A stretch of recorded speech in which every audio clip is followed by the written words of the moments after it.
Games.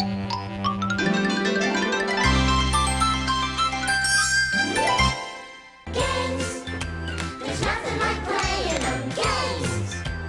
Fun and learning never end in the playful new video, Barney's Fun and Games. Game Machine will make us cheer when it's fun and games appear.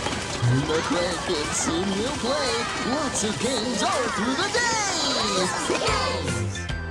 Everyone loves to play games.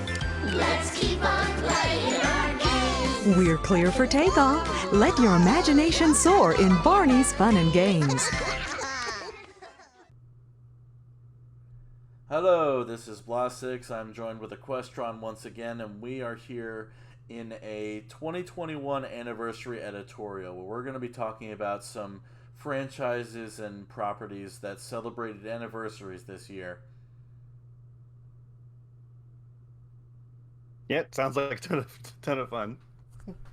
Yes, as you'll notice if you have been watching my channel or noticed some of the videos on my channel, you'll see that I've already covered a few of them this year, including Fetch with Ruff Ruffman, Blue's Clues, and let me see, there was a third. And Sonic as well.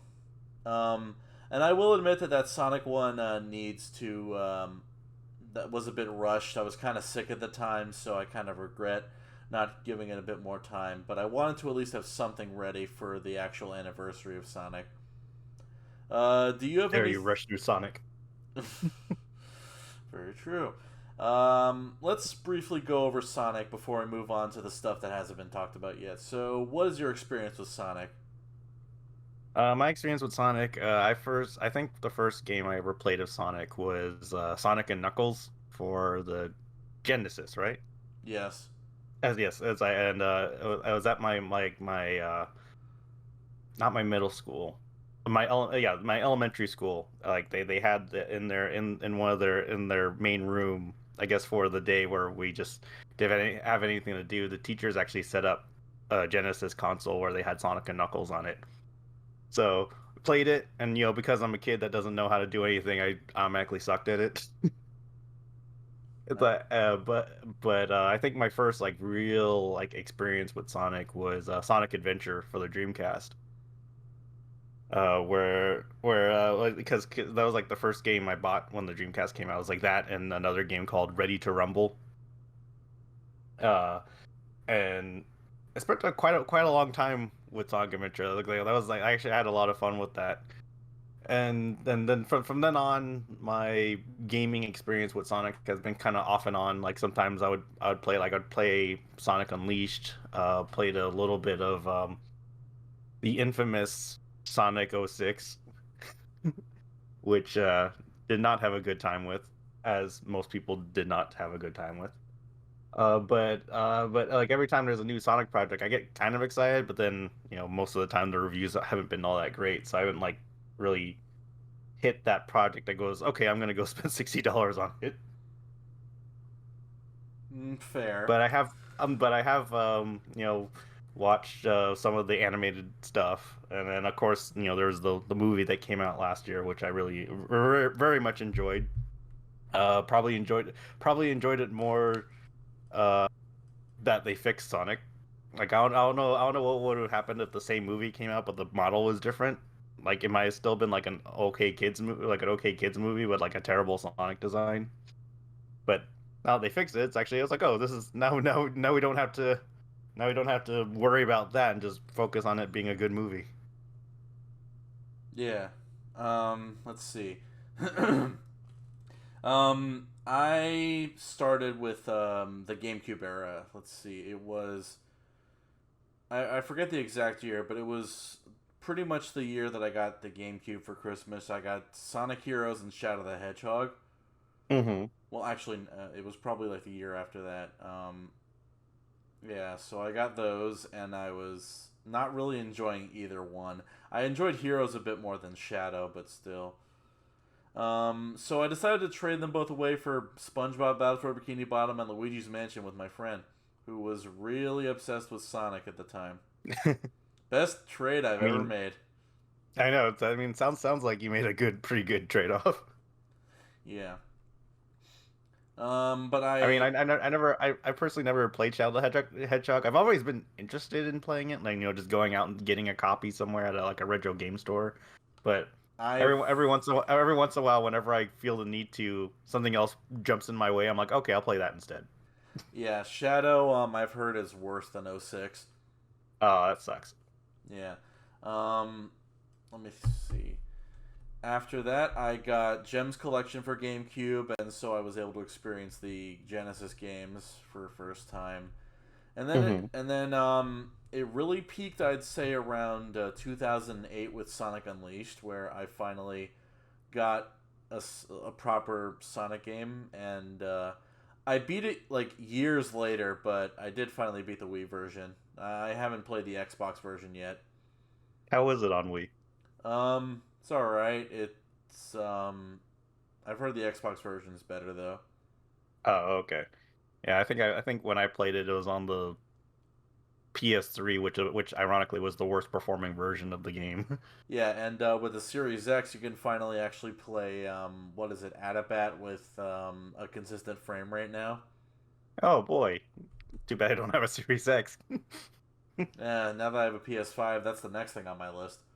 Yeah, like maybe one day they'll do a Sonic Unleashed Ultimate Edition like Sonic Colors. Yeah. And I'm pretty sure once oh yeah, that would be the next game that was the one that I played, but I actually played one game before that, and it's my favorite Sonic game, Sonic and the Black Knight.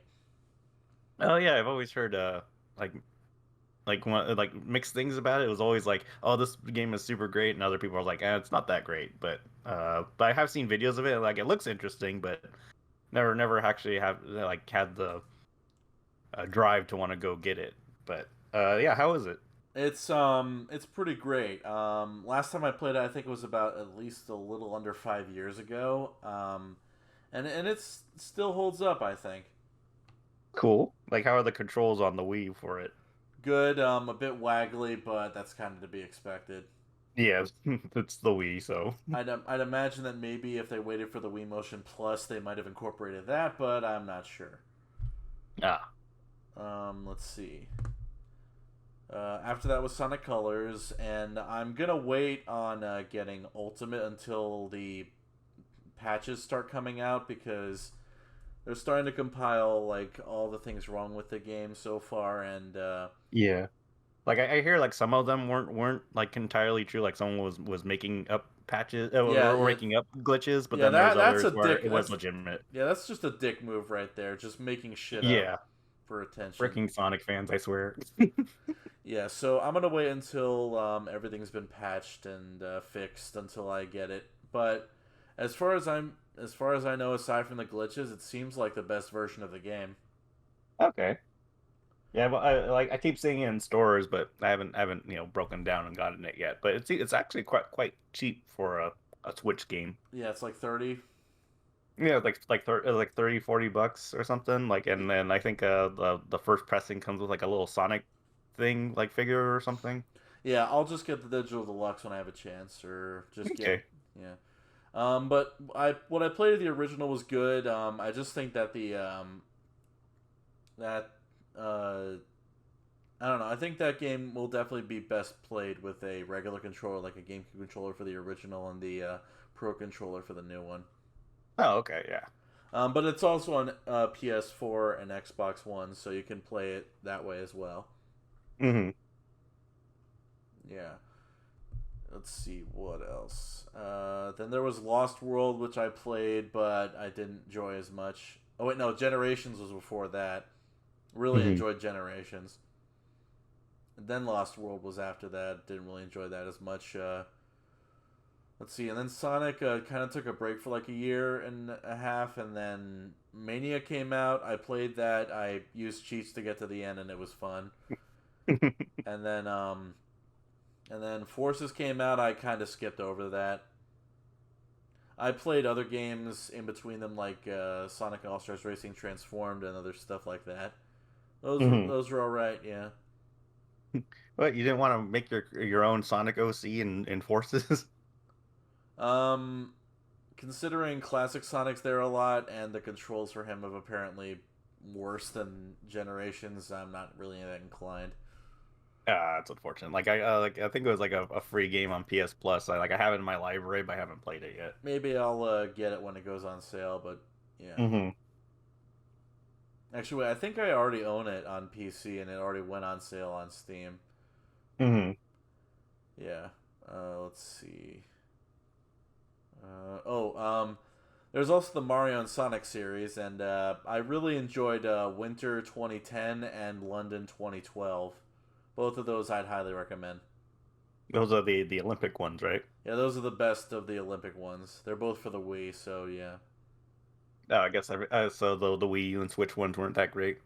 I haven't played the Switch one and the Wii U. Barely played Sushi, and I didn't get Rio. Mm.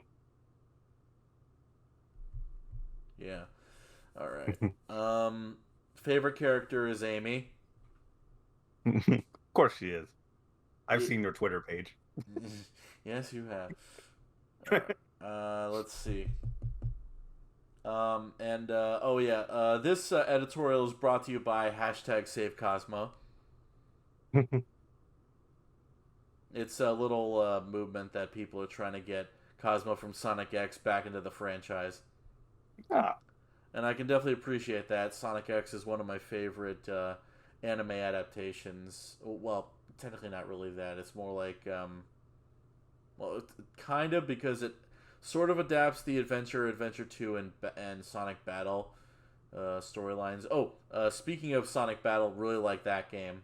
Kind of wish it got remastered, or they tried that kind of format for a battle or just a game again. Like, I kind of wish they would retry Tails Adventure for the Game Gear. Like, that definitely could work very well as a Metroidvania. Mm-hmm. Yeah, but Sonic X was great. Season 3, the best one. Watched the I watched it in English and Japanese, and both were great. But the Japanese one was superior as far as having cut content. Mm-hmm. Yeah, so Yeah, I remember. There's been quite a few videos out there that compare the two together, and I'm like, oh, the Japanese version seems like the best version of the show. yeah. Now let's see. Of course, I ship Sonic and Amy, and Tails and Cosmo, and Silver and Blaze, Knuckles and Rouge, all that crap. Mm-hmm. All the standard chips. I mean, I don't think there's really any other chips that people would argue to you about. Yeah, if I remember to do this when I'm editing, I'll show a slide. I'll show my slide of Sonic. Oh, that sounds fun. Man, my power. I gotta have some good visuals up there. I don't know. Yeah. So let's move on to something that I'm pretty sure I won't be able to have many good visuals for. Resident Evil celebrating its 25th, I think. Yeah, I believe it's its 25th anniversary because it came out when the PlayStation was around, or like not when it first came out, but like pretty close. Yeah, Resident Evil. I'll go first for this one. Resident Evil, I got recommended 4 first, and I got the Wii version of 4, and I played it, and I really liked it. Then I just kept getting different versions of 4. The PS4 version of that, the Steam version, then the Switch version. I just kept playing it, loving it. I finally cleared professional mode recently, and I was able to finally get the that laser gun that gets rid of plagas. Mm-hmm. Yeah, that was fun to mess around with. Yeah, so it's a really great game. I do kind of wish Ashley will return in she's learned martial arts and stuff from Leon kind of way. Mm-hmm. Yeah, I was hoping that she would make a return in that Netflix Infinite Darkness thing but they just kind of name dropped her, and then that was kind of it. And I was like, that's unfortunate. Yeah. Let's see. After that, when Resident Evil 2 Remake started making the rounds, I played that. Really liked it. And I can see why people really like the Resident Evil 2. But I do appreciate that both it and Resident Evil 3 Remake take a lot of inspiration from 4 as well. Mm-hmm. Yeah, that definitely made playing them definitely more appealing. Mm-hmm. And then I played 3. Had fun with that. Resident Evil 3 Remake, I mean. Right. I'm trying to... Like, I got all the... Like, I bought the unlock for all the weapons for 2 and 3. Wait, no, I didn't buy the one for... I didn't buy the one for 3. I bought the one for 2. And, yeah, I've been messing around with mods since then. Usually I like to play a game first and then mess around with it afterwards with mods. Right. I have not played... I've not completed Remake, 0, Code Veronica, 7, 8, 6, or 5. Okay. But I would like to play 5 at some point co-op. Mm-hmm. Yeah, 5 is a lot of fun. Yeah. How about you? So when I first came around to Resident Evil, this was back when I was a little baby Equestron, and like I was at a party at my friend's house, and he I think he had a PlayStation, and he had one of the long box copies of Resident Evil 1. So that was like back when it first came out. You know how the original PlayStation had like long boxes with their covers. Yeah, I think they used to have long boxes before they switched to the other ones, right? Yeah. And so he had one for Resident Evil, and you just see the cover of a guy looking angry and a spider crawling all over him, and I just thought it was an action game, like a top-down shooter or whatnot, for whatever reason. So I put it on, and yeah, that wasn't the best idea because I didn't know how to control it. I didn't know how tank controls worked, and then I immediately got killed on the first on the first enemy, and then I was scared. I was scared of it ever since, up until Remake came around.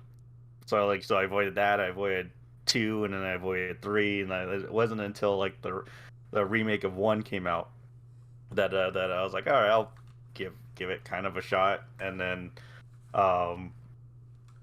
then I had a little bit of fun with Remake, but I still wasn't like kind of digging the tank controls. A lot of people have gotten used to. I've gotten used to it now, but back then I was still like, yeah, this doesn't feel great. So it wasn't until like 4 when it came out on the PlayStation 2 that I started to actually play it, and I had a good time with 4. And I had a lot, and it was still scary, but it was manageable. And then I just kind of like left it alone for a while until like 6 was starting to come out, and that's when I played 5, and then I played 6, and I had a good time with those. But that was like during the time where Resident Evil just became like an action franchise, where it was all about, where it just became like Michael Bay zombies. So apparently, At least so it's like the difference between Metal Gear Solid and Twin Snakes. Yeah. But I had a great time with 5, and I had a great time with 6, and then even though everyone was telling me that 6 was terrible, I was like, this was fun. I don't know what you guys are talking about. I'm trying to remember what was the weapons menu like for 6. I'm trying to remember what it was. It was definitely like it was not a suitcase, and it wasn't like how it was in the original games, where like a little like square box would show up on the corner of the screen. It was kind of like a line, like when you press a button and the inventory comes up. It's like a line, like the line horizontally is all weapons, and then vertically is items. It's like a rack of items, like by a grid. Yeah, it's like a grid like thing, and I'm pretty sure it wasn't limited. Like whatever you pick up, you pick up. It's not like how it was in the original games, where like you can only pick up a certain amount of things before it tells you no. I mean, yeah, I can appreciate having you be able to just like have all these weapons on you, like a lot of games usually like to limit your inventory on weapons, but for stuff like Doom and what else? I'm trying to think. Okay, I'm trying to think. I think Doom, Wolfenstein, stuff like that gives you like all the weapons, and you can just cycle through them. Yeah. Like, a part of me prefers that, but a lot of the games that limit your inventory on weapons are my preferred, like, stealth kind of games. Mm-hmm. So I can understand like both sides, I guess. Yeah, and then after that, like this, like the 7 came out before Remake 2, right? Yeah, Okay. 7 was the first to use the RE engine, and then they used that for Yeah, Resident Evil 2 remake. yeah. So with 7, like that kind of that went back to horror roots, and then went back to being like really scary. Yeah, And for me, so instead of top down tank and well, instead of like like third person action tank controls, and with tank controls. they switched to Five Nights at Freddy's and Slender. Yeah, and then that's when it became scary again to me, because first person games always scared the crap out of me. Like Yeah, when it's a horror game, a first person scares me more than third person. yeah, I don't really play those kind of games, so yeah, I might play 7 because I think I've heard good things about 8. I'm not Yeah, sure. like 7 is really good. 8, it's like one of those games that were reviewed really well, but then some hardcore Resident Evil fans don't really like it that much. Because it's kind of like, because it kind of reminds them of like a condensed version of 6, where it's just like all these different genres put together.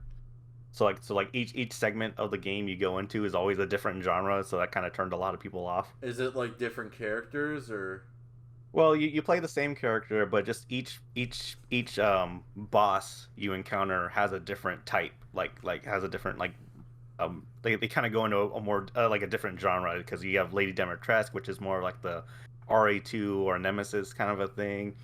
Then you go into another house, which is like very much like a PT area.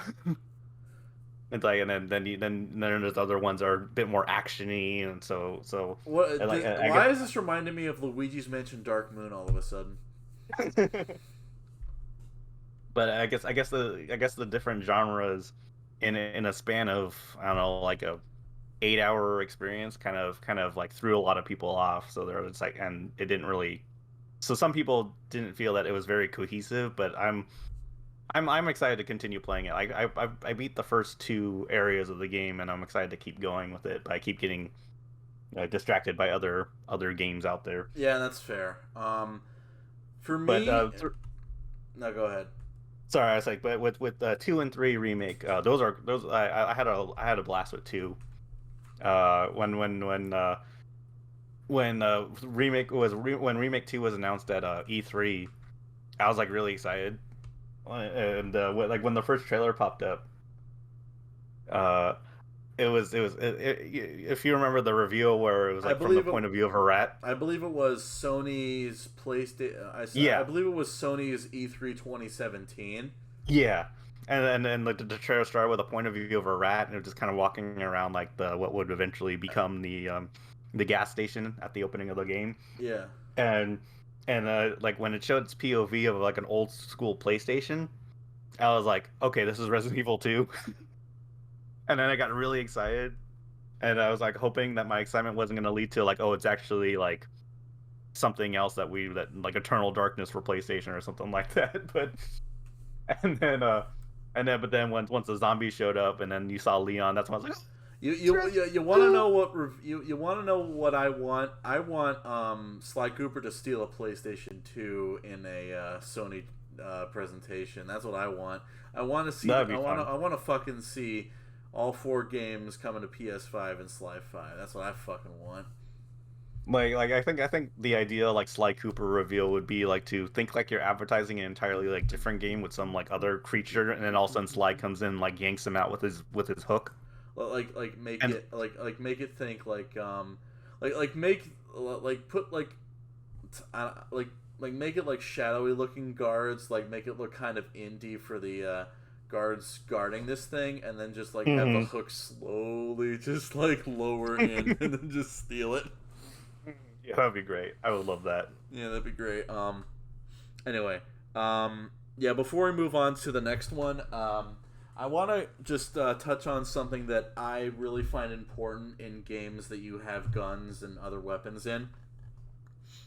Like, I've been looking for some specific games that have it so you visually see, like, suppressors and improvements on your gun when you're upgrading them or adding attachments. and that really matters to me because it shows that the gun itself is improved or silenced or has a scope and all that kind of crap, and that matters to me. Stuff like a lot of the games that I play, Deus Ex, Far Cry, Doom, Wolfenstein, all that stuff, like Bioshock, and like we said, Resident Evil 4 specifically, as far as I'm aware, like all those do have like visual upgrades and augmentations. And stuff like Home Run the Revolution, I think Metro Exodus and other stuff also have it. Like even Homefront the Revolution, like you can in real time like put on suppressors and scopes, and that's really cool. Yeah. Like you don't have to go into a menu to do it. You just like do it literally in real time, and that means a lot. And like just like those kind of games are the kind of shooters and stuff that I really appreciate. Like getting upgrades at all is good, but seeing them and seeing just how powerful your weapons are becoming over the course of the game is just satisfying in a way that I can't really put into very good words. I think what you're saying is that visual upgrades like shows your progress and shows how strong you've gotten. Yeah, like it's with weapons. Yeah, exactly. This isn't exactly a weapon-based game. This is more of a fighter. But the recent Avengers game I played, the Square Enix one that not a lot of people like. Oh yeah, I'm waiting for a sale on that one. What do you? Yeah, like the game is fine. Like I mean, I don't really like I didn't really like the live service aspects of it, but I think like the story mode was solid. But my problem with that was that whenever you got like upgrades, because it was always like a loot box system, and whenever you get upgrades, it doesn't visually show on your character. Yeah. Like so you just hook it up, and then like maybe like a little hologram will show up over your character to show like, oh look, you got upgraded. But then when you're actually out there in the world, like you don't see anything. Like you don't see how strong your character has gotten, other than like your words saying, "Oh, I gotten stronger, I swear." Yeah. Yeah. To go into another recent game that I played, Ratchet and Clank Rift Apart. Like at first I thought the only way to get the weapons to visibly change is like the Golden Bolt extra things, but the first gun in the game, the blast pistol, actually changes to have like multiple barrels at a time. And so like even something like that is great. Like Insomniac knows, especially with the Ratchet and Clank franchise, that that's important. And I am looking forward to their projects, Spider-Man 2 and Wolverine. Yeah. Honestly, I thought they were a bit too soon to do those, but I guess they've been in the works even before Ratchet and Spider-Man Miles Morales were finished. Yeah, like I would assumed that the Spider-Man 2 project was more of like it was being kind of not really co-developed with Miles Morales, but it was like Miles Morales was the stepping stone into Spider-Man 2, so it was like one of those like once they're done with Miles Morales, then they started with Spider-Man 2. Yeah. Or maybe midway through Miles Morales they started Spider-Man 2, and they were kind of for a while they were coinciding with one another until Miles Morales came out first, because it's the shorter game. So yeah. I guess my last note on Resident Evil would be if there's like there have been rumors and like it's essentially been soft confirmed that 4 is getting remade next, and I'm thinking to myself, no. You want to know what game should be remade instead? 0. Yeah, 0 or Code Veronica. 0 and yeah, just make it 0 and Code Veronica and name it the well, not the Umbrella Chronicles, that's already a game, but maybe the Stars Chronicles. Yeah. Yeah, because Zero... it involves Claire trying to find Chris, and then in Code Veronica, and then it has Rebecca and I forget the other guy's name. Billy going around. Like it does feature stars prominently because Claire's trying to find Chris, and then Rebecca is part of the B team. Like with 0, like before Remake 2 came out, that's when I actually sat down and played 0 and then the first remake. Yeah, and I've it still plays really well for its time. Like I think playing it on PS4 with the updated controls like made it a lot easier because you're not stuck with tank controls. You could just play it like a regular game yeah, aside from the fixed camera angles. I might play remake and with the updated controls. I'm not touching Zero though. I've heard bad things about it. Yeah, it's like, but I mean, like, I think I did like Zero, but then like coming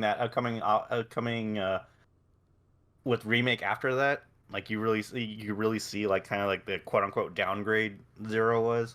So it was like Zero was a nice little snack, and then it Yeah, was the nice little appetizer, yeah, you and want then remake was the 5-star dinner. yeah, you want to know what I think they should do with Zero? Make it like Hmm. Resident Evil 5.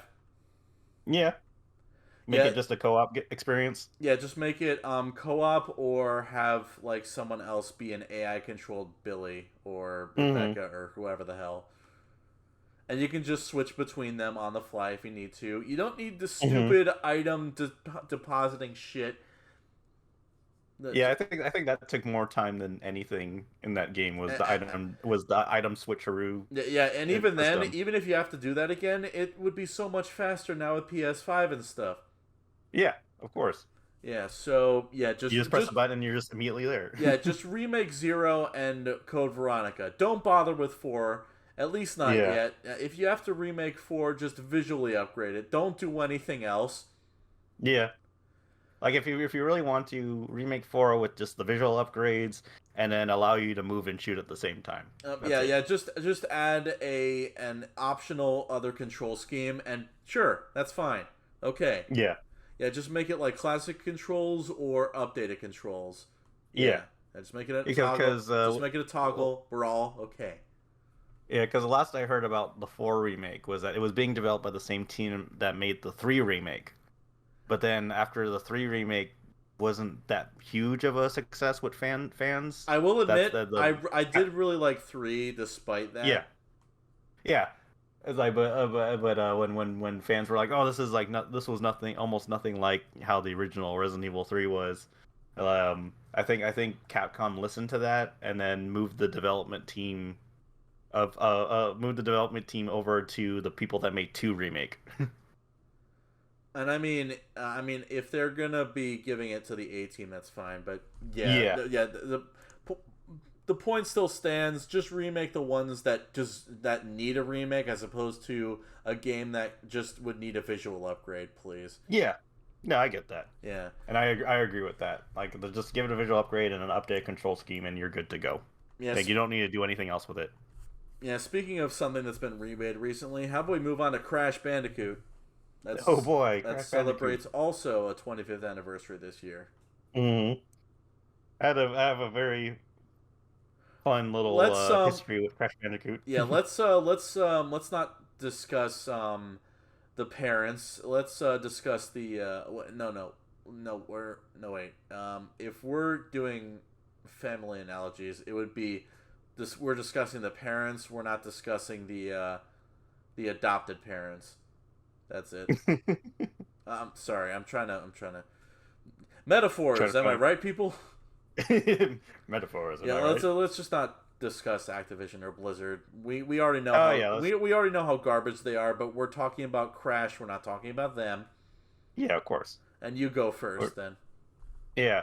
So my first Crash game was Crash Bandicoot 2, and that was super good. Actually, I believe I beat that game, and this was like during the time where the internet wasn't that big of a thing.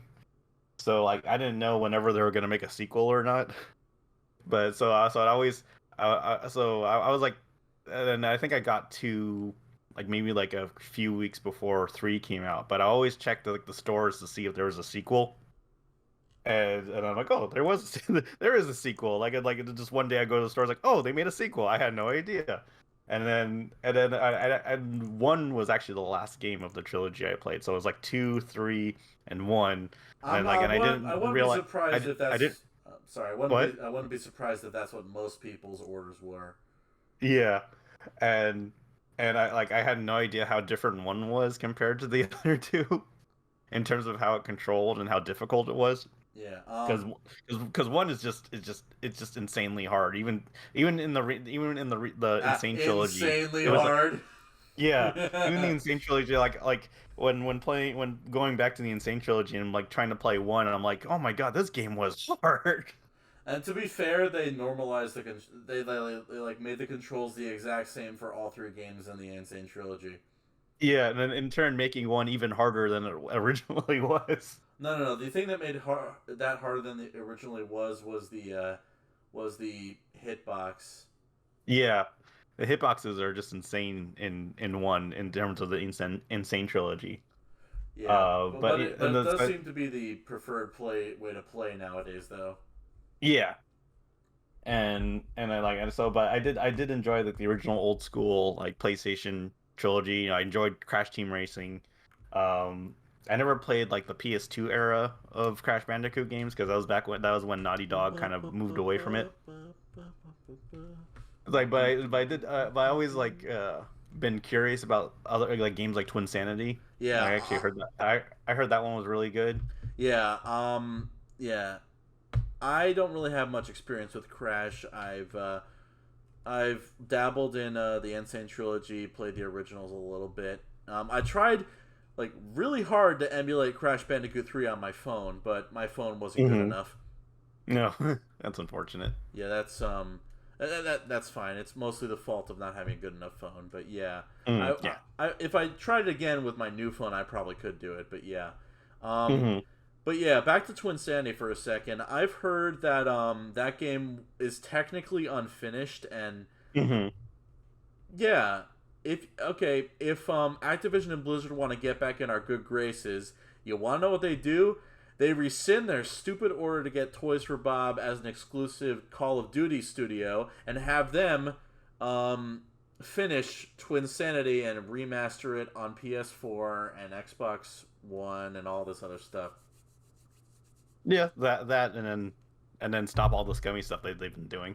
Okay, the scummy stuff can come after that, but just at the very least, finish Twinsanity. Yeah. Because I haven't played it yet, but I definitely want to play it. I don't have. It's like the only game. It's like the only game from that era that doesn't have a GameCube release, and I'm like, why? Oh, yeah. Like, why? I think it was just Xbox and PS2. Yeah, it's just Xbox and PS2, and like I don't have a what is it? Like I don't have either a PS2 or an original PS3 or the slim PS3 that can play PS2 games. Like if I had one of those, I would definitely try to track down Twinsanity. Yeah. Like I like every once in a while, whenever I go to like a retro game store, that would be like one of the games I would sometimes look for, but it's never been there. I think it's probably getting higher in value now. The more we talk about it. Yeah, I'll try to look for a PS2 and like if any of you out there watching this for some reason have a PS2 and Twinsanity and with all the cables and the controller and whatever available, just hit me up in DMs, Twitter, Discord, wherever the hell. And I'll gladly discuss a price. Yeah, anyway. Yeah, so... And apparently there seem to be plans for Crash for this anniversary, which I'm not sure what they'll be. If they're going to remaster another game, it'll probably be Wrath of Cortex or Twinsanity. Yeah, like make a good game out of Wrath of Cortex. Yeah, I don't even know what the hell they could do because they already have Crash 4, and that's the official 4th entry now. I don't know. Like I don't know what they would call a Crash 5.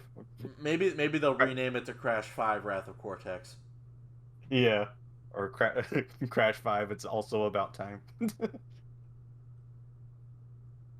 Or it's about time we remade this stupid game. Or they would remake. Well, they did Nitro Fueled recently. Maybe they can do Crash Bash. That's the only other PlayStation game that hasn't been remastered yet. Oh my goodness. Yeah, but no one really likes. Give me a second. There's a bug up on my roof. Oh no! You keep talking about Crash. I'll get it down. Okay.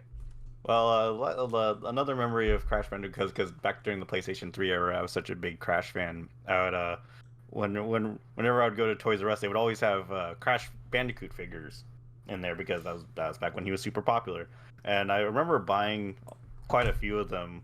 And I think when I got older, then that's when I kind of gave them away at like a garage sale or something like that, probably like $5 a piece or whatnot. But now, with the advent of eBay, I realized that was a big mistake because they become quite valuable, and I've continually beaten myself up for it, and that's why nowadays I don't really give away things I've had for a while. Like I still have all my old school Pokemon cards because they only get more expensive the older they get, and they're in great condition. I have a Charizard and a full Charizard and everything. It's great. But hopefully, Blah will be able to vanquish that bug that's on the roof. Hope he doesn't die. That would be awful that he died on live stream. But you know how bugs are in the ceiling. They're very tenacious. They like to escape from brooms or shoes or paper if you're tall enough, and to get like a ladder and just stomp it while it's on the ceiling. It's not great. It's not a fun experience. I don't think I ever have had a fun experience doing that. I'm always more annoyed than anything, because you're just going about your day, and then you look up and you see like a bug on the ceiling, and then you realize you're not in a room where you're tall enough to reach it. So then you have to get like a chair, and then you have to stand on the chair, and you have to get like a little piece of paper or paper towel or whatnot, and it goes swoosh. It's not great. I don't know why I'm talking. Because he's fighting a bug right now. Nope, sorry, I'm still looking for the bug. Like, what are you a game? Was he a game developer? They're trying to find a bug to smush. Yeah, no luck, but that's fun, I guess. I knocked it off the ceiling. Yeah, well, as long as it's not like a bee or a wasp or something, I think. No, you're it looked okay. like some kind of roach or some shit. I don't know. Okay. I remember having a wasp in my room one time. That was not a fun experience. Because it would always go behind the curtains, and so I'd always have to guess where it is and try to smush at the curtains. Yeah, it was like that was like an hour. That was an hour of my life I'll never get back. Yeah, like my ceiling is way too high up in my opinion, but whatever, it's fine. All right. Any other final thoughts on Crash before we move on? The resurgence was nice while it lasted. And here's hoping that whatever new project they apparently have planned goes over well. Mm-hmm. All right. I mean, I would like to thank Crash 4 for having a nice looking redesigned Tawna.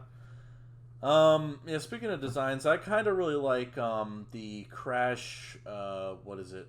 Crash of the Titans version of Coco. Mm-hmm. Yeah, like that's a nice design. Yeah. I'm honestly surprised that they didn't include those as alternate costumes in Crash 4. They probably didn't want to remind people of those games. Fair. All right. Let's see. Moving on. Let's see. Let's do a rapid fire round of a few television shows that are celebrating anniversaries this year. Two Disney shows that are celebrating 15th anniversaries are The Replacements from Disney Channel and Yin Yang Yo from Jetix. Those are old. I had no idea they're that old. Yeah, they're from. It almost feels like yesterday that Yin Yang Yo was a thing. Yeah. Replacements. I had a lot of fun watching that back when, and I do kind of wish that they would. Well, season 1 is on Disney Plus, but season 2 is not, which confuses me. That is very confusing. I don't know why. And then there's Yin Yang Yo, which is not on Disney Plus at all, which pisses me off. Mm-hmm. You think Disney Plus would have everything Disney on it? Yeah, by now. Mm-hmm. Yeah. What else? How I got into Yin Yang Yo was actually a cereal box containing a demo disc of Jetix. Yeah, and it had. Those were the days. It had an episode of Puka. It had an episode of Super Robot Monkey Team Hyperforce Go. Mm-hmm. and Yin Yang Yo, and I think also Get Ed, but I'm not entirely sure. Mm-hmm. But yeah, it had like the first episode, Dojo Ono, Hmm. and it was just like a lot of fun. It was a bit crude in some of its humor, but it was definitely a great show, and I'm glad I watched it. Mm-hmm. Yeah. Let's see. We already talked about. Have you ever heard of Fetch with Ralph Ruffman? What was that again? Fetch with Ralph Ruffman. No, how old was that? It's a PBS Go show about Okay. a talking dog as a host for a reality game show for 6 human kids. No, that sounds fun. Yeah, yeah, I always wanted to be a fetcher, which is the contestants, but they have to live in the Boston area. Mm. Oh, so was that like an actual like reality show thing? Kinda. Okay, so it wasn't like a. I thought when you first brought it up, I thought it was like a cartoon about a reality TV cartoon dog or something. It was a cartoon dog hosting human children. Okay. How old is it? 15 years. Yeah, I would definitely not qualify. It's 15 years old. I don't know Yeah. how old you have to be for be a fetcher, whatever. Yeah, because like, I assume that they want kids, and I wouldn't have been a kid. I would still be a teenager at that time. I would be a teenager at that time. I was probably would have been just old enough at around 10 years old when it started, Mhm. but still didn't live in the Boston area, so no go Yeah, there. there's that. Blues Clues. Thoughts on that? Oh, it was it was a cute show. I mean, I wasn't really like the demographic for it, but I never like hated it or anything like that. It was just kind of like the show to get past in order to get to the more cooler shows. But whenever it would be on, it was just harmless fun, and I'm glad that did have reach a good like a kind of a global audience to enough for them to be like touch when the original Steve came back. Steve, was it Steve? Steve. Yeah, when the original Steve came back to give people a pep talk this year. I mean, that was nice. Yeah, and, But I'm looking yeah, forward to so I have like a ton of respect for the show, but I just never myself never really gotten into it. Yeah, I was a big fan of it, and we just released a editorial about further on talking about it. So if you want to know my full thoughts, just go over there. Mm-hmm. Yeah. I guess the only other thing that's not a game would be Barney's Fun and Games also turns 25 years old this year. Wow. It's a For some reason, I thought it was older than that. You're thinking of unless I'm just thinking Barney. You're thinking Barney and Friends. Yeah, okay. Barney's Fun and Games was my favorite VHS of Barney at the back then in 1996. And the reason why I can still say that with a straight face now is because the concept of the game machine is fascinating to me. Like, they put just like a bunch of random numbers, beanbags, all that kind of crap into the game machine, and it makes like a living game board. Mm. So I'm thinking to myself, what if you put stuff like Mario Party in it? It just blows up like that. Error. Yeah, just like I could easily see that being a interesting topic for discussion. But yeah, and I mean, like, the video itself was nice and all. The radio looking animatronic thing at the end was kind of freaky looking, but that's fine.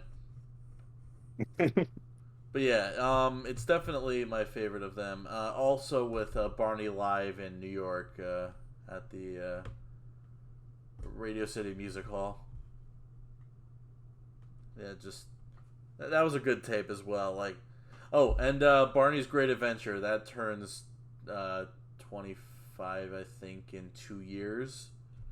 Was that the movie that came out? Yeah, that was the movie in theaters, and Yeah. like I know that there's like a whole bunch of like Barney antics and stuff to talk about, but the thing that like I remember the most from that movie is the scene where they're chasing the egg over into the town hall area, and the egg is in the back of this trucker guy who literally has like the best food setup I think I've ever seen from anybody. Like he has like he has a shake machine where his radio would be, a fryer in the middle console, a burger maker in the glove compartment, and like all these condiments on the top of the flap. I think the sun thing. I don't know what it's called. It's like he has all this shit for food. And I'm thinking to myself, where the hell did I go wrong getting a fucking Honda Fit? I mean, I want this car. You can't have the Hollywood car. Like I like fucking screw the DeLorean. I want this fucking car. Okay, no, not really. I want the DeLorean more than that, but still. Yeah. Yeah, just like, okay, I'm gonna probably really quickly insert like a clip of what I'm talking about. Like I gotta just like show you what the hell I mean. And I'm gonna that's a good idea. Yeah, and gonna at the same time also show Equestron for a second. Wait, no, I don't actually have the clip ready. I don't think, which is unfortunate. That's okay. I can always look for it. Yeah, let me see if I can find it really quick, and I'll probably cut to when we have our reactions, but I might not. I'm not sure.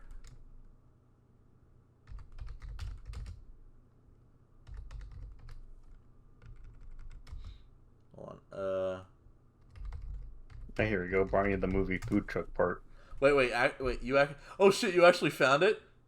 Yeah, just go. Just go on YouTube. All right. Yeah, just like see what I mean with all this. You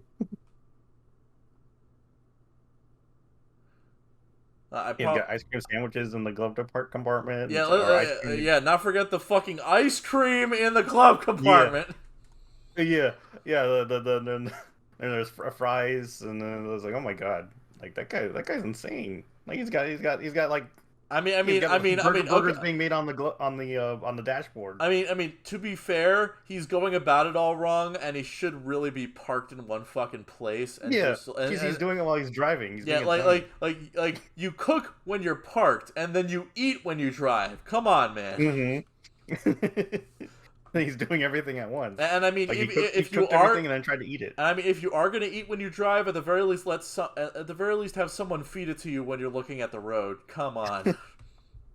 Yeah, well, like when he just spiraled out of control and it was like all slow motion fries were flying. It reminded me of that. Yeah, I'm gonna probably just have like this clip go on repeat and just have it muted for context. Yeah, but like when he swerves and the fries go flying, it reminded me of that car safety commercial where these like bunch of teens were like eating fries in their car and not paying attention to the road. I don't know if you ever remembered that one. No, just you probably link that to me later. But when I heard that, I'm thinking, here, shake hands with danger. Yeah, shake hands with danger. Oh man, that short was the best. Yeah. So, yeah, definitely has one of the best car-related segments I've probably ever seen. It was the greatest minute ever put to that film. Yeah, it was about 1 minute and 3 seconds or so. Yeah. Yeah. Anyway, yeah. So getting back to stuff that actually celebrated anniversaries. Let's go with a franchise you might not even think celebrated its anniversary, but Battletoads celebrated 30 years this year. Wow. 30 years of Battletoads? Yeah, 1991. Wow. That was the original Battletoads on the NES. And, like, let's, like, I really like the NES game, despite how balls to the walls hard it is. Mm-hmm. And but my favorite game is actually the crossover with Double Dragon called Battletoads Double Dragon: The Ultimate Team, which I really wish they would just re-release for God's sake. Yeah, just put it on the Switch. Yeah. Just put it like yeah. I mean, it could easily be like a rare replay situation where you can just have all the versions of Battletoads Double Dragon. No, not even that. It would be like the Lion King and it'd be like the Lion King and Aladdin collections recently. Mm-hmm. Yeah, it would be Yeah, just get like limited run games to. it'd be to like the Game handle Boy version, the NES version, the Super Nintendo, Genesis, all that. it. Mm-hmm. It's like every version. Oh, really? Of the game. Those collections had every version of Aladdin and the Lion King. I think the Genesis version of Aladdin was not included. I'm not entirely sure. I'd have to double Probably check. because Sega's got a Sega. Yeah, hold on. I'll check that out. But yeah, I really like the game, and it's of course better with co-op. And they did finally give you an option to not be able to hit your the person you're going with. Oh, they turned friendly fire off. Yeah. There's friendly fire on and friendly fire off. I think it's like game mode A and game mode B. I don't know which one's which though. But yeah, they did that and that's good. All right, here we go. Aladdin and the Lion King. Let me just double check. Versions of, let's see, multiple versions of them. It doesn't even specify which versions, you fucking asshole. We have multiple versions, but we're not telling you which ones. We want you to be surprised. I think maybe this. Oh wait, no. Actually, hold on. This trailer has it. Give me a second. Yeah. Okay. So there we go. It looks like. Okay. I'm looking. I see the SNES. No wait. No. Oh. I see. The SNES version of The Lion King is the only... Wait, unless... Hold on. I'm just double checking really quick. Yeah, okay. Okay, I got it. So, the only version that's not included in this Aladdin Lion King thing is apparently the SNES version of Aladdin. You know, the version that everyone else played that didn't have a Genesis.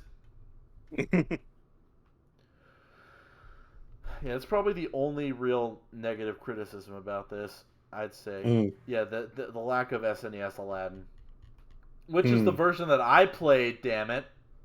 But yeah, anyway, yeah, back to Battletoads. They could easily also include Battletoads on Game Boy, and then Battletoads in Ragnarok's World, or whatever the hell it was called.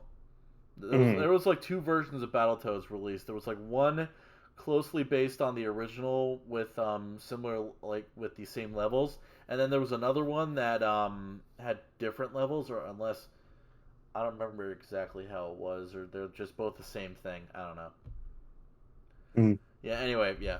I haven't played the new one, and I am definitely interested in playing it, but I'm waiting until I either buy the game outright or have Game Pass for more than a month. Yeah. I mean, there's not really much left to say except if you want to go into the cartoon pilot. Battletoads? I don't think I ever saw it. I don't think it's super 90s. It's super 90s, so everyone's saying radical all the time. Apparently, yeah, pretty much. That's the script. It's just 20 pages of people just saying radical. Yo, dude, it's totally radical, man. Like trying really hard to be Teenage Mutant Ninja Turtles, but failing at it. Pretty much, yeah. All right. But it was the style at the time. I'm trying to remember what day I have the Xbox thing expire. I'll look it up later. Let's see. Let's go into something that we both can actually talk about. Let's go with Persona. Persona celebrates 25 years this September. Oh boy. So yeah, when in September? I don't know. Like, okay, well, it's the month of September, so we're there. Yeah, the day of. I believe there's supposed to be some kind of announcement. And they're apparently going to be making, apparently they're going to be making announcements throughout the rest of this year. Well, not just this year. It's just going to be like until September of next year. All I'm asking is a Persona 3 and 4 Golden remaster on PlayStation 4. I want 3 Definitive Edition myself because Yeah. I want to actually be able to play this game proper. Yeah. Oh, and I mean, like, yeah, and of course, 4 Golden on Switch as well. yeah. Because I mean, if you have a PC version of 4 already out there, I mean, the console should be getting one at some point. Yeah, I'd imagine they just saved it for now because they want it to be all epic and shit. Yeah, they'll probably be like, oh, you'll get it digitally now, but then like wait for Christmas and we'll have a big old special edition or something like that. Maybe, yeah. And because I know Nintendo sometimes does that. Mm-hmm. But yeah, with Persona, yeah, that's like because my first experience with Persona was just 4, like when the original version of the fourth game came out on like the PS3 like classics or something where they did PS2 classics, and so I played 4, like I was having a good time with it, but then I just kind of like fell out of it. Not for any reason, not because it was the game's fault or anything like that, but I just kind of just started playing other things. But then I managed to get a Vita back when people bought Vitas, and they were selling Persona 4 Golden for like $20 or something, and I was like, all right, I'll pick it up. Actually, I bought a Vita TV. And those are rare now. I actually gave it to a friend, and now he's sitting on like hundreds of dollars. But I bought a PlayStation Vita TV, and then Persona 4 Golden, and then I just played through it, and then within like the next couple of weeks it was done, and then I played through it again, and then I played through it another time. But the last 2 times I didn't like fast forward mode, so I beat it faster. But yeah, Persona 4 Golden is one of my all-time favorite games. And with Persona 3, like I have it on the PlayStation 2. I have the FES version. I think I have FES and portable. Yeah. And I mean it's good, but it made me miss all the improvements that 4 brought. Which is, or at least 4 Golden, where it allowed you to control your character, the other characters. Yeah, just remaster FES and then just give it all of portable and Golden's improvements. Yeah, I think by doing that you'd have the definitive version of 3, and that would probably make me want to go back to 3 if they allowed me to do that. And also, I didn't really like how it makes you tired. Like the further you get into a dungeon, you get tired. And then have to leave and then come back the next day. I was like, well, I want to be like 4. You could actually power through the whole thing if you're good enough. Maybe they can include something like that. I don't know. Yeah, but it feels like for story reasons it kind of makes you do that. Which I'm like, okay, I kind of understand that, but I did like in 4 that like at least if you're playing on beginner mode, you could power through like most of the dungeon before leaving. Not just beginner, not just like easy mode. You could probably do it like on normal and easier mode. Yeah, I'm sure like if you're like super good at it. But 5, I love 5. Like 5, 5 grew on me. Like when I first started playing it, like the first first couple hours of 5 were like really slow. Yeah. Even slower than 4. Yeah, I'd say when Makoto became a Phantom Thief, that's when things really started to pick up for me personally. Yeah, like it's like I think once for me it's like once it got to. But it picks up even earlier with Royal for me. Yeah, I think with 5 it started really picking up once it got to the first boss, Kamoshida. Yeah. That's when I started picking up in terms of gameplay and then story and like, but I was like so used to kind of like the fluffiness of 4, because even though 4 had like murders in it, it was still like kind of lighthearted. Yeah. I was like 5, like the first dungeon has like an attempted suicide and assault involved. I'm like, oh Jesus, this isn't great. Yeah, this ain't PG-13. It's just straight up R. Yeah, I always have to keep reminding myself that the Persona games are M-rated. Yeah. It's like, and I'm so because I'm at that age where I don't think about it anymore. I just pick up a game and want to play it. Yeah. So when Persona 5 had those things happen, I'm like, oh yeah, this game is rated M for mature. Yeah. Yeah. On the screen, you should be seeing a Persona slide, but just to reiterate who my favorite characters in the games are, 4 has Chie Satanaka and Naoto Shirogane. Hmm. 5 has Yoshizawa-san and Futaba. Hmm. And let's see.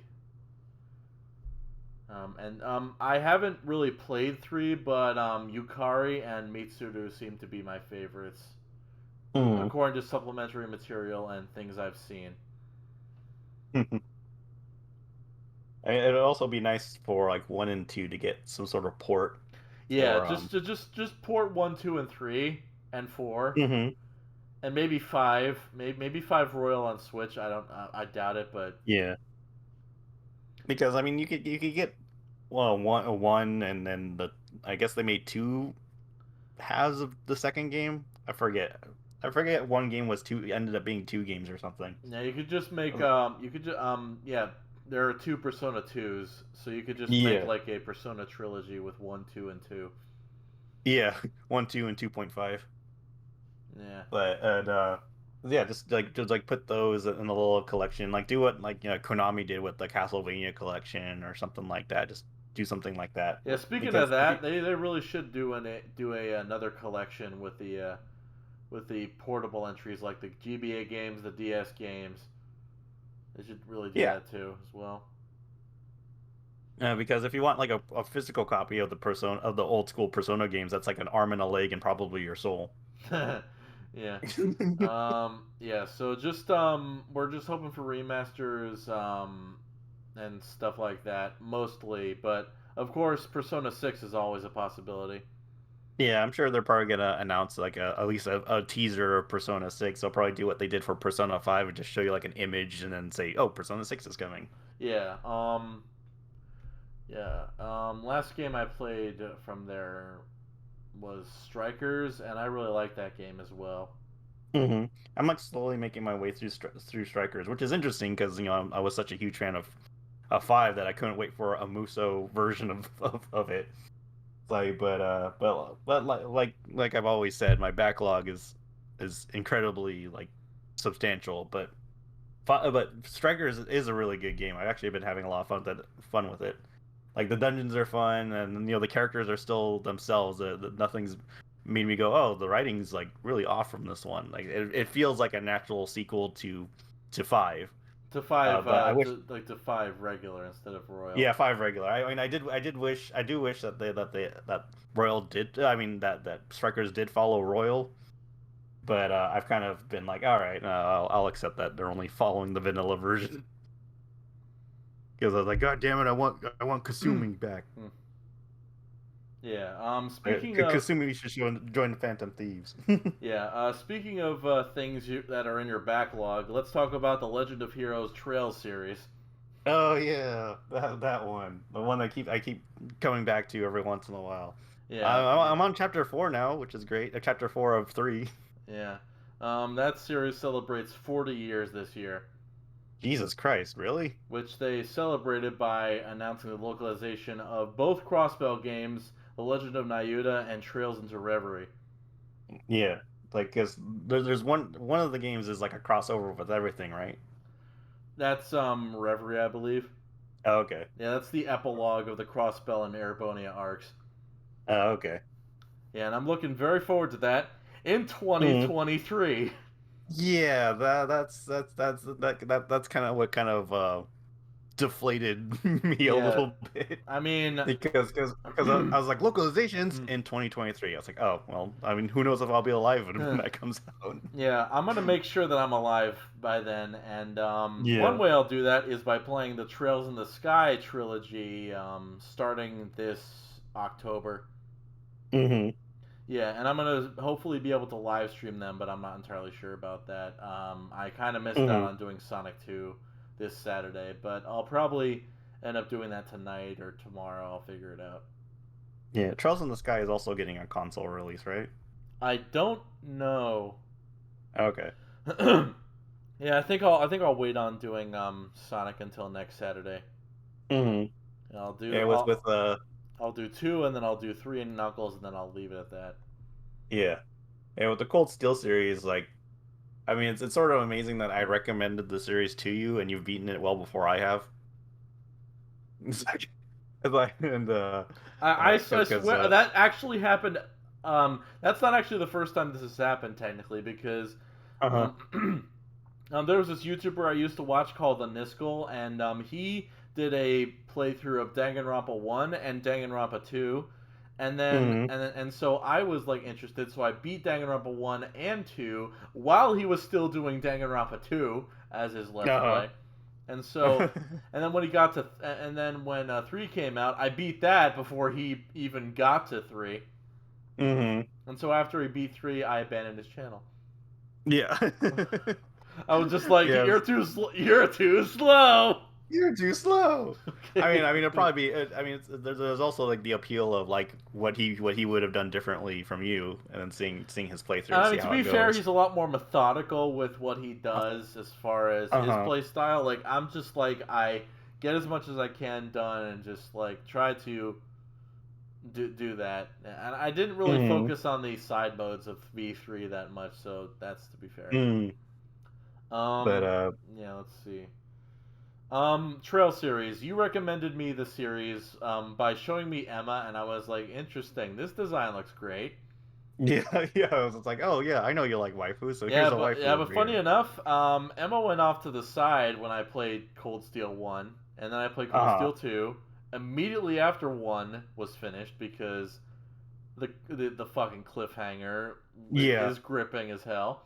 And like, yeah, I played 2, and then I had to wait for 3 because that came out later on that year. Mm-hmm.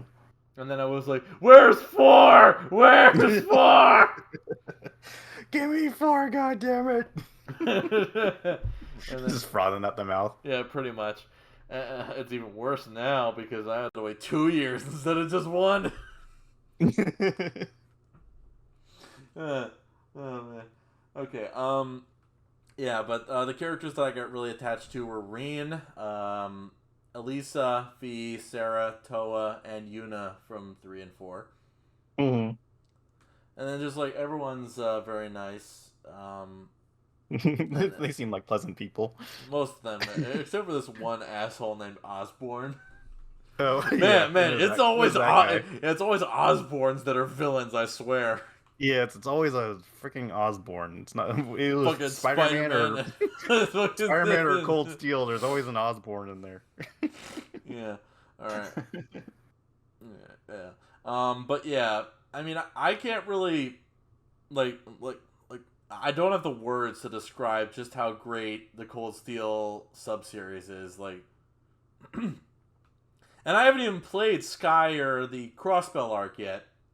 Mm-hmm. And I've heard that some of them might be even better, so I'm excited. Yeah. So yeah, I mean, like the characters are great, story's great, fucking gameplay is great, and it's just like, originally 2 was my favorite in the series, but after I played 4 and I realized that there are some things from 2 that are in 4 that I didn't really do the first time around, I'm thinking 4 is my favorite now. Mm-hmm. Just this isn't really like a spoiler question or like a plot question, but does 4 still have Vantage Masters in it? Yeah, I believe it does. Poo. I mean, it's not required, I don't think. Yeah, it's like, but I mean, like, yeah, what was interesting was because I'm currently playing 3 right now, and I'd always avoid Vantage Masters whenever I could because like I just absolutely hated playing it. But then I get the words like, oh, if you wanna get like the S rank, you need to play a game. Like it's required to play and win a game of it. I was like, wait, you gotta get an S. Wait. You mean you get an S rank from the like Academy ranking because you have to... Yeah. I don't think that's in this game. Yeah, I mean that's how it was in 3. But then I was like, oh man, like, I'm never gonna get that freaking gold trophy on PlayStation. It's like, I don't really care about platinum and gold trophies anymore. Like, it's like, but then people were like, oh no, there's actually like quite a few points you can miss and still get the S rank at the very end, and then get the gold trophy. I was like, oh thank God, and I just started playing the game again. yeah, yeah. So I'm currently going through an Act 1 of my second playthrough of 4 because I finally found a decent guide for it. Because I was waiting. I've been waiting months to get a good fucking guide for 4, and now that I finally have one, I'm going back in. Yeah, I'm following it. Most of the time, sometimes I'm just like, okay, like the game holds my hand enough to find things, but sometimes I follow a guide by from the website's called like Nano Seeker or something like that, and they have a pretty extensive guide of 3. I'm surprised it took a while for 4 to have a good guide. Was it on GameFAQs or something? Yeah, it's on GameFAQs. I'm gonna check Nano Seeker and see if they have another guide. I'll check. Because I think Nano Seeker has pictures, and so they show you things. Oh, it's Neo Seeker, not Nano Seeker. Neo Seeker. Sorry. There was a seeker in the title, and it started with an N, so I was mostly right. All right. Arno Koseki.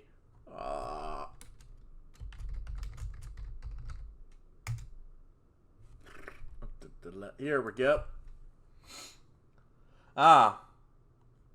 It looks like this was the one that I was waiting for on Neo Seeker, but there was one on GameFAQs that seems to be a lot better.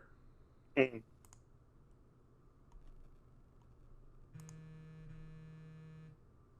once again, I'm not only getting desktop notifications, but also stupid texts that don't apply to me. This is what happens when I stray away from the recording. I tell you. Yeah. Yeah, just I'm not gonna use Neo Seeker. The GameFAQs one seems to be a lot better. Ooh, shit. Ooh. Nope. Oh, there we go. Sorry. I just had to. Sorry about that. Anyway. Yeah, where were we? Trails of Cold Steel, right. 4 is the best game in the franchise as far as I'm concerned right now. And it has, like, do you care about spoilers? Because this isn't really a story spoiler. It's like a spoiler for like I don't know what kind of spoilers do you care about? I mean, if it's like a major like plot spoiler, I'll care. But if it's just like a random thing, that's fine. The Lost Arts from Cold Steel 2 return. Oh, okay. Yeah, and you're pretty much gonna have to wait until New Game Plus to do them because I had to fight one. It was fucking hard. Even when all my characters were like levels beyond it. I mostly attribute this to the fact that I only had Fee, and even she had difficulty with this. And she is a master of evading and counterattacking with 400 times the force. Jesus. Yeah, she should have had a fucking cakewalk with this crap, but no. No. Yeah, but yeah, Fee is definitely a great evasion tank and can literally like kill anything that she evades. Most of the time, anyway. But yeah. Most of the time, except for what you just. And I've been going on and on, telling this guy to fucking get off his ass and just play the fucking Cold Steel 3 game and finish it and get Cold Steel 4 already. I want to have a fucking spoiler discussion with this guy, but he's just dragging his goddamn feet. Yep, that's me. Equestron the feet dragger. No, but I get it. There's like life and then other games to play. I understand. But yeah, I keep making my way back to it, so I'm getting there. Yeah, what I usually like to do is focus on. Keep going. Yeah, what I usually like to do is I just focus on one game or maybe a game and then one game on the side, and then that's it. And until I finish one of them, I don't stray from the path. Mm. Like, unfortunate with me is like I strayed a lot of I strayed from the path way too much because I'm playing the new Life is Strange right now. True Colors. Yeah, Oh, that already came out. yeah, it came out on Friday. Oh, how is it? I've been curious It's about. pretty good. I mean, because I'm not like a huge fan of the Life is Strange games. I mean, I did like one to an extent, but I didn't like how it progressed. I And mean, then I kind of got wise to the very hipster writing in that game. I It's mean, like, I'm definitely curious, and I'll probably end up getting all three games on Switch, yeah. unless they're just better overall on PS4. Hmm. Yeah, But I am yeah, yeah. I mean, so I've been looking forward to like some kind of new adventure game now that Telltale's kind of dragging its feet. hmm. But yeah, like one is pretty good. Like it has like good stuff in it. But some of the writing can be very like ugh. It's very like on the nose or very stilted. I never played two, and I never played Before the Storm. But so I wasn't really planning on getting three. But reviews for three were like were saying like it's like the best game in the series, and it's from a different developer like than the other ones. So I'm like, okay, I'll pick it up. So I played up to like the end of the first chapter, and yeah, it's really good so far. I mean, I really like the characters and the story, and the graphics are like leagues ahead of what it originally looked like. So it's almost like looking at an animated movie sometimes if you're not paying attention. I see. But but yeah, it's definitely like a beautiful looking game, and then the performances are like super good compared to the other two or the other three games from what I and so like yeah, I'm looking forward to playing more of it. And I also got Tales of Arise, but I haven't played that yet. That's another time sync JRPG, but I really like the demo for that, so that's what made me want to get it. I see. But I do have to finish Cold Steel because yeah, every time I pick up and play it, I'm having a great time with it. Like, but then for some reason I'm like, oh, what's the shiny thing over here? And to go to that one. Yeah. I mean, it was nice. It was nice to be reunited with best teacher, Yeah, she is the best teacher. a teacher you could have a drink with. Mm-hmm. Why is this cheese grater fucking $20? It's like that rotary plastic one that you keep seeing somewhere. Why you the buying fuck? cheese? You buying cheese graters as we're talking about Cold Steel? What the hell's wrong with you? The fucking cheese graters at my new house kind of suck. Ugh.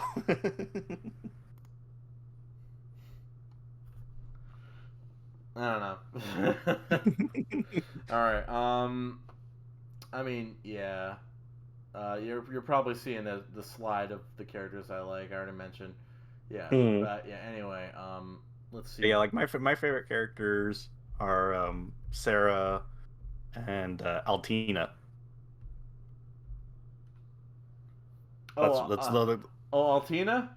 yeah. That 'Cause, like, I think I suggest you keep playing Cold Steel 3 then. okay. And, like I think she's great, and then also did not help that I bought the DLC where you could put cat ears on her. I literally just bought the DLC for 4 that has cat ears and stuff Yeah, just today. it does not help that it's like like there's cutscenes and all of a sudden like someone looks like a cat. And I'm like, oh my god, you're super cute.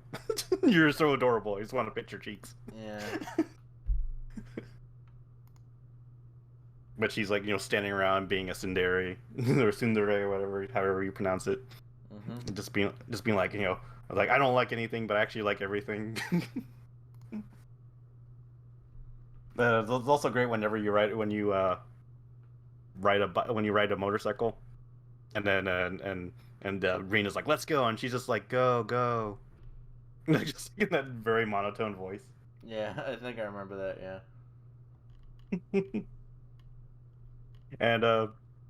And like the first two games I played it in Japanese because I was like, I want to play in Japanese. But then the third game, midway through, I decided to switch it to English, and I haven't gone back. Yeah, I don't know why you didn't switch it. I didn't know why you didn't have it in English to begin with. Yeah. Like, well, I was just like, oh, I want to play the authentic experience or something like that. I don't know. Like, even though I play all the Persona games in English, I don't know why. I was just like, oh, I just want to try this out. And but then after a while, the Japanese version was making the games feel slower for some reason.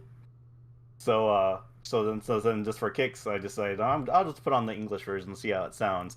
And then I realized that Yuna has the same voice as on from Persona 5. I'm like, okay, I'm gonna keep this on. And I prefer Yuna to On in every conceivable Yeah. way. Yeah, and then I think Cassandra Lee Morris is also Yeah, plays a character in the game. She's Fee and Alphen. Okay, and so I'm just like, all right, well, you got Persona voice actors in this game, so I'm never going back. Yeah. But yeah, I don't think there's really much we can say about Cold Steel until we go into Cold Steel 4 spoilers, but we're not doing that for a while, so stay tuned for that eventual spoiler discussion. Mm-hmm. All right. There's two more. Well, there's two more on my list and one more on yours. You want to go with yours first or mine?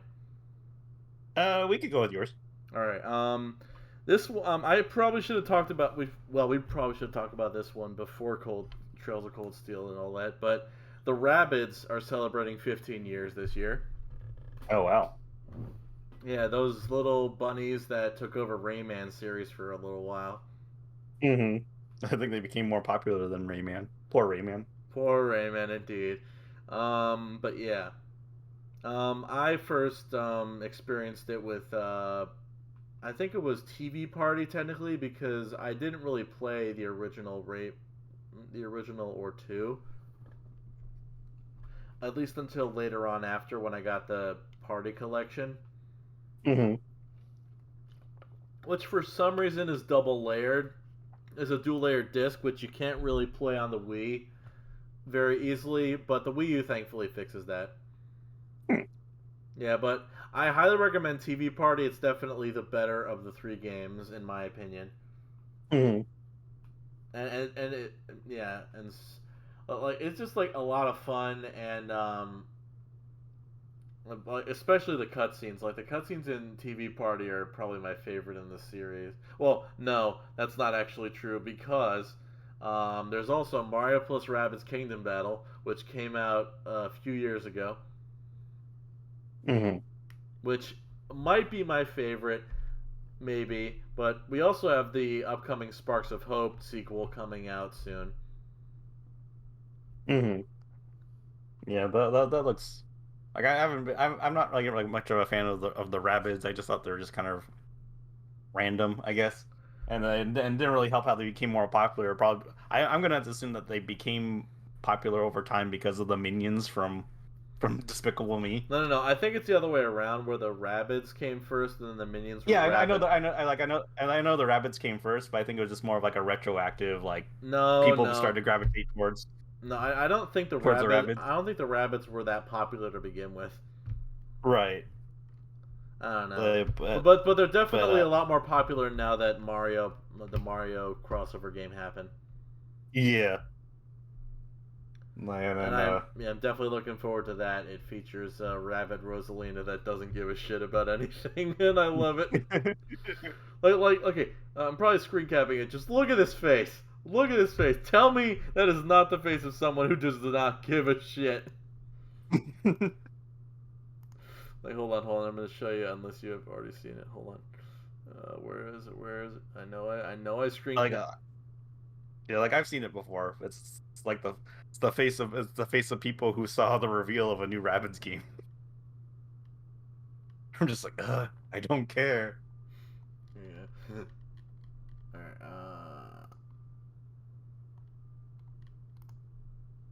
All right. Hold on. I just gotta see it again, just as a reminder. Hold on. I can't find it. Where is it? Where did you go? That's fine. Yeah, so I do kind of wish that Party Collection could come back somehow, maybe on the Switch, but yeah.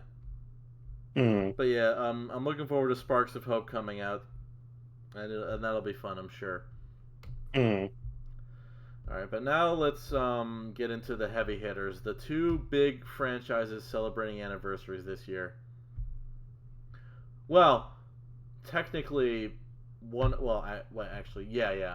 Both of them came out in a year ending in 6, which gives them both the. Nope. Where am I going with metaphor? No metaphors. Moving on. You're not good with them. Stop it. Yes. Let's go with the Legend of Zelda celebrating 35 years this year. Oh yes. Can't believe that Legend of Zelda series is a little bit older than I am. But yeah, my first game with Zelda was A Link to the Link to the Past, because my first console was a Super Nintendo, and what was interesting was that my dad heard of the Legend of Zelda before I ever did. It's the Legend of Zelda. It's really rad. Yeah, pretty much. I'm like, and he's just like, we need to get this game because it looks cool. I'm like, all right. So we bought it and I played it and had a really good time. Good time. I don't think I've ever beaten it, but I remember having a really good time playing it. But then I actually have a fond memory of trying to obtain Ocarina of Time when that came out for the N64, because it was around the time when we finally got an N64. Because the reason why we got a Super Nintendo, because we couldn't afford an N64 at the time. And then like maybe like a couple years later, we ended up getting an N64. And it was around that time that Ocarina of Time was coming out. And there was a Hollywood Video. I don't know if you've ever heard of Hollywood Video. It was like another Blockbuster like place. Blockbuster Video. Wow, yeah. What a difference. Yeah, it's like but a Hollywood Video opened up nearby us, and they had Nintendo 64 games, and one of them was Ocarina of Time. So we tried to get Ocarina of Time and Clay Fighter 64. I wonder which one was the better of the two. Yeah, no, this story actually doesn't have a great ending, because when we tried checking him out, the guy wouldn't let us check out the games. Why? Because he was just like, we can't let you rent these games because they're high quality games, and we don't want people taking them. And we're just like, what? Like, why are they out here? It's like, they're just high quality games. I think he just wanted them for himself, and he just didn't want anyone taking them. It's like, so he's trying to come up with a stupid. That sounds. He was trying to come up with a stupid bullcrap excuse to keep us from getting them. Wow, talk about a Reddit story 10 years in the making. Yeah, so all he could say was like, they're high quality games, and we can't you can't check them out. And my mom was like, well, how about we just get the games instead of the movies we want? And it's like, can you let us get those? And he was like, no, because once again, going back to high quality games, so we just left without them. And it wasn't maybe until a week later where my dad went in there to go get it, and they let him get it without no problem. So I was just like, what the hell was wrong with that guy? Why do I get the yeah, no, never mind. It would I'd be. Yeah, it's like, we're just, so it was always like a story we remember happening, but we always go back to, what the hell was wrong with that guy? Why wouldn't he let us rent the freaking games? We had the money for it. But was he just didn't want us to take it because he wanted the dad to get it? I mean, you fucking have a job. You can go buy these games yourself. Yeah. It's like, but once I finally got to play Ocarina of Time, I had a good time, and with it, and I have the version of it that's on the 3DS, which is great. Yeah, that's the best version in my opinion. Yeah, and then I'm currently playing a little bit of Skyward Sword, which I'm having a fun time with. I really like Twilight Princess. Are you playing the HD version on Switch? Yeah. Yeah, I really want to get that version because it does fix quite a few things to get the pace down. Yeah, Fee, I guess, doesn't talk to you all as much in the Switch version. Yeah. And also whenever you pick up an item, after you return from a save game, it doesn't treat it like you just got the item for the first time again. Yeah. So that really quickens the pace. The controls still take some time to get used to. like even when you're doing button controls, because it doesn't because you use the right stick to flip your sword. Like, and then if you want to change the camera angles, you have to hold down the left shoulder button and then move around with the right stick. It's kind of clunky. But people have said that they preferred that method. But then when I got to the first boss, I had a really difficult time with the button controls. So Yeah. that's when I used the motion controls, and I had a better time. Yeah. Yeah. My journey with Zelda, I believe, starts with. Oh God, this is a bit more vague. I don't exactly. I think it actually might start with Melee and Brawl because unless it starts with like playing a demo of the NES game, I'm not entirely sure. One thing I do remember is getting Skyward Sword as probably my first Zelda game. Mm. That probably was my first Zelda game. I'm not entirely sure. Mm. Probably was. Yeah, but yeah, I got that, played it, had fun, and then I played pretty much every game after that. Yeah, I got Breath of the Wild. I got Link Between Worlds. I didn't get Triforce Heroes. I don't have enough friends.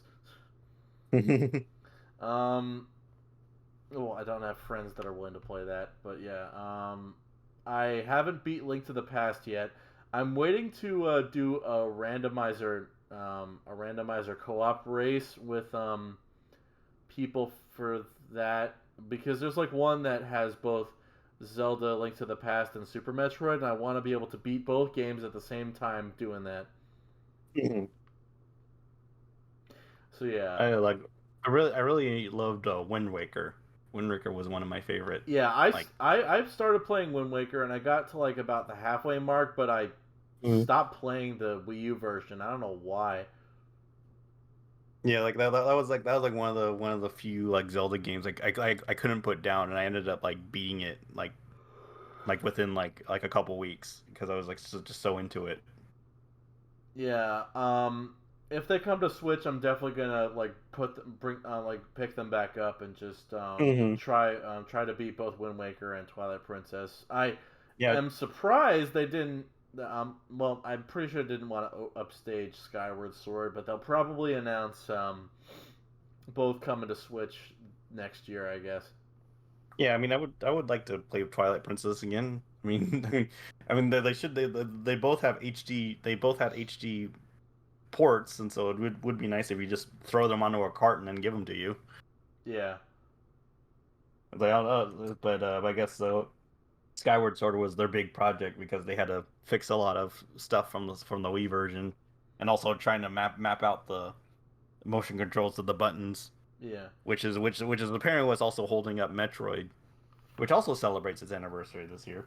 Yeah. It's like, but the reason why I never brought that one up was because I didn't have a massive Yeah, the only thing that attachment to the I've Metroid really series. played for Metroid was Fusion and recently Zero Mission, but I haven't even beat Zero Mission yet.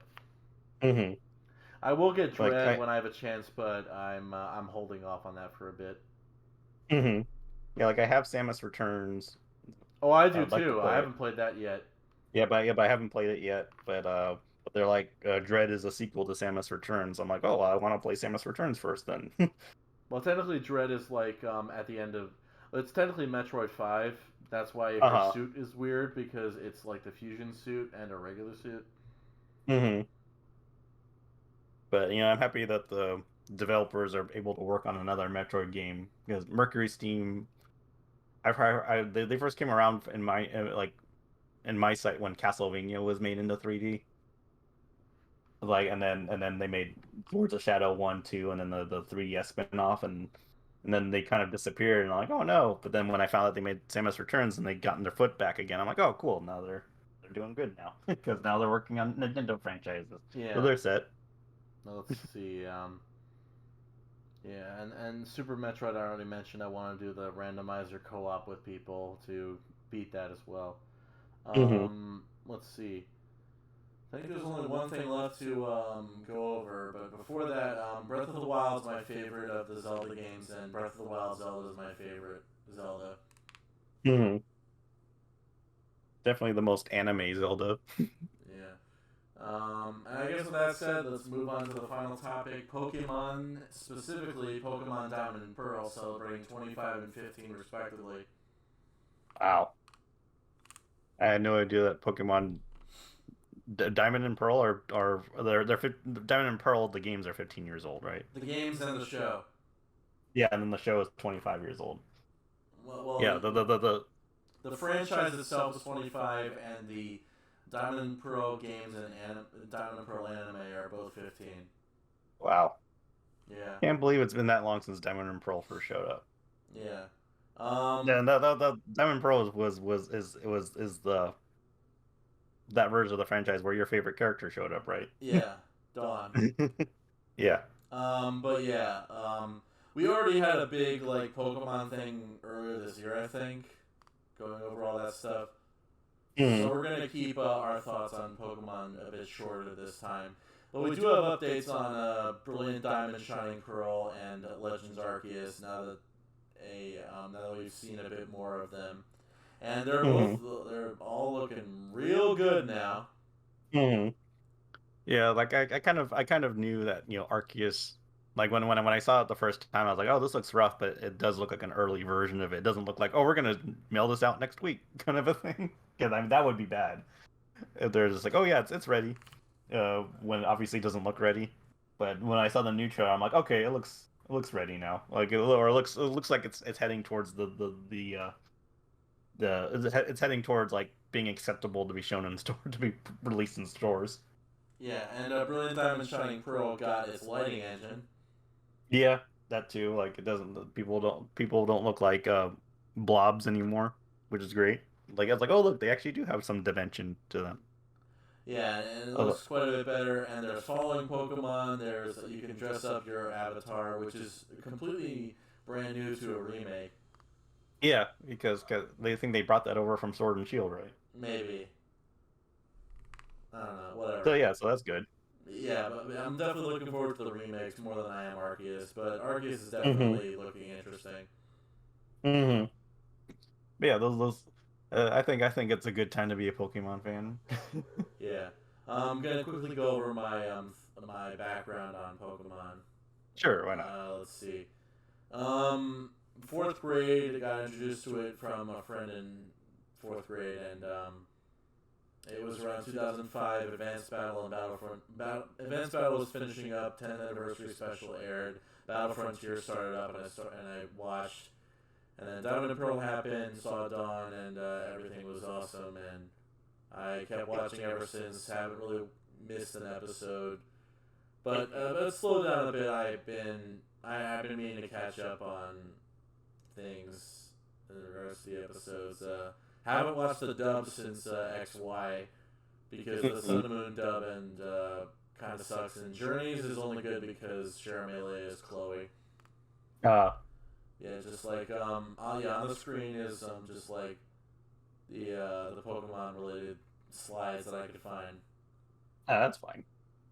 Yeah, just that's natural. Been liking the franchise ever since. Favorite games are Black and White 2, Omega Ruby, and Alpha Sapphire, and the original Sun and Moon, I think. Yeah, that's it. I recently finished finally Platinum, and that was good. Well, it was really hard, but yeah, I'm glad I finally conquered it before I got to the remakes, and now I'm just waiting to play the remakes, and that's gonna be fun, I hope. Yeah. Yeah. So, any final thoughts on Pokemon before I wrap this up? Oh well, just I'm glad that the franchise is still going strong. It still has its fans. Still has people running into stores to pick up cards, being weird about it. And so so it was a good 25 years, and here's hoping for 25 more. Yeah. That was a lot. All right. So yeah. So that's the end of that. Where can they find you, Equestron? You can find me on Twitter with Equestron, but with the O is a 0. So if you want to find me there, you can also find me on YouTube, where I just make a bunch of videos that sometimes are pony, sometimes are not. Currently doing currently doing a quadrilogy of reviews right now. I did one for Owl House, I did one for Hilda, and I'm going to be doing 2 more, which I will not specify because I like to keep it a surprise. I'm guessing So- Amphibia and it's Big City Greens.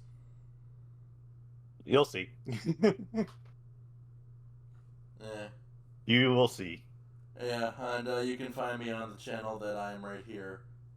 Mm-hmm. Yeah, Twitter, Discord, all that kind of stuff.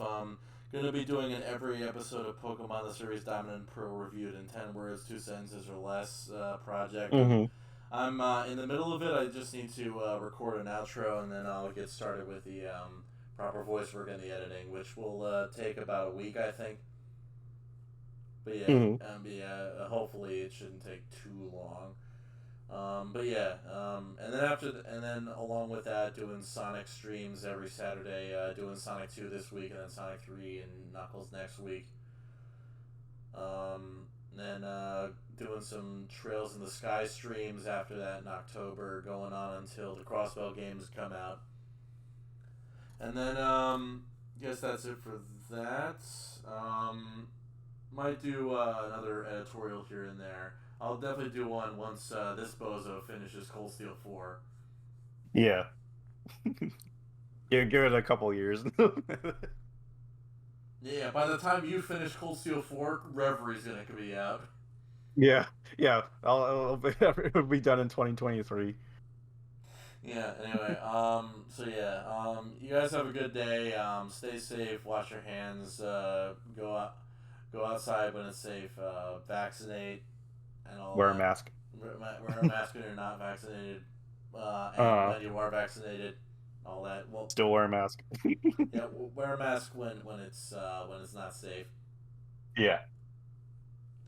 Just don't be an asshole. Don't be a Karen. Don't be a Kevin. Don't be all that crap.